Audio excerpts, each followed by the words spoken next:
ఖండించిన ప్రముఖ హీరో కేటీఆర్ బొమ్మను దహనం చేసిన కాంగ్రెస్ మహిళలు బీఆర్ఎస్ కార్పొరేటర్లంతా పోలీస్ స్టేషన్లో కేసు నమోదు.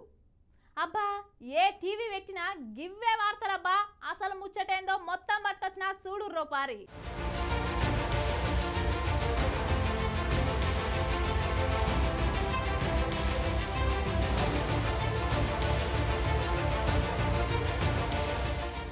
నిన్న కొండ సురేఖ మాట్లాడిన మాటలైతే సినిమా వాళ్లకు ఇటు కాంగ్రెస్ వాళ్లకు ఇటు బీఆర్ఎస్ నడుమ పెద్ద పంచాయతీ అవుతుంది.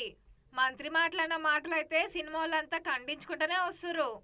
ఇటు చిరంజీవి, అల్లు అర్జున్, జూనియర్ ఎన్టీఆర్, నాని వాళ్ళంతా ట్విట్టర్లలో రాజకీయాలకు దూరంగా ఉండే సినిమా వాళ్ళని రాజకీయాలకు గుంజొద్దని రాసుకొచ్చిండ్రు.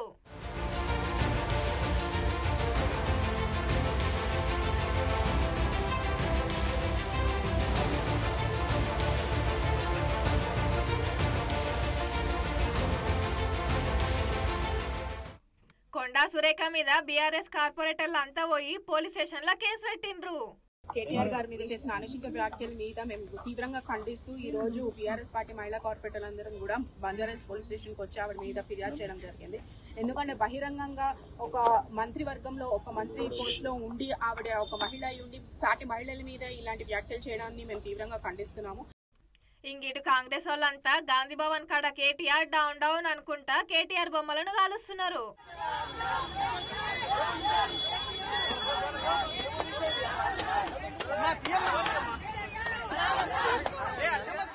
సమంతకు సారీ చెప్పి కేటీఆర్ ని వదిలిపెట్టేదే లేదంటుర్రు మంత్రి గారైతే. కేటీఆర్ విషయంలో మాత్రం తగ్గేది లేదు. ఆయన తప్పనిసరిగా క్షమాపణ చెప్పాల్సిన అవసరం ఉంది.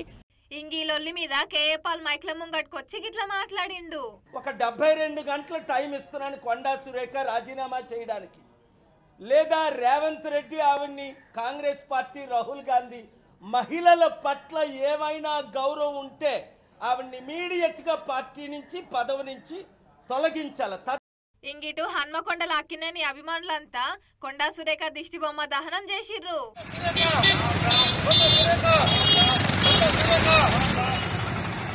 ఇంగిటు పిసిసి పెబ్బ చిన్న వీడియోని ఇడిచిండు. ఇక దీనిని ఇంతటితోనే వదిలేయండి, ఆమె క్షమాపణ చెప్పింది అని సినిమా వాళ్ళని బుజ్జరించుకొచ్చిండు. మంత్రి గారు ఆ వ్యాఖ్యల్ని ఉపసంహరించుకున్నారు కాబట్టి నేను మీ అందరికీ విజ్ఞప్తి చేస్తా ఉన్నాను, ఈ అంశానికి ఇక్కడ ముగింపు పలుకుదాము. ఇంకా దీన్ని దూరం తీసుకెళ్తే ఇరువైపున మహిళలు కూడా నొచ్చుకొని బాధపడే అవకాశం ఉంది. కాబట్టి సినీ ప్రముఖులందరూ కూడా నేను విజ్ఞప్తి చేస్తా ఉన్నాను, ఈ అంశాన్ని ఇక్కడితో ముగింపు పలుకుదాము. కేటీఆర్ సార్ అయితే లీగల్ నోటీసులు పంపిండు. 72 గంటలల్లా రుజువు చేయాలని కోరిండు. ఇక మన మధ్య తరగతి జనం అయితే గిల్ల కోట్లేసి అసెంబ్లీకి పంపితే ప్రజల సమస్యలు పట్టించుకోకుండా గిల్లు తిట్ల పురాణం ముంగటేసుకున్నారు కదా అని పట్టిర్రు. ఇంగిల పంచాయతీ ఎందాక పోతుందో గాని ఈ ఆల్టికైతే ఇదే ముచ్చట.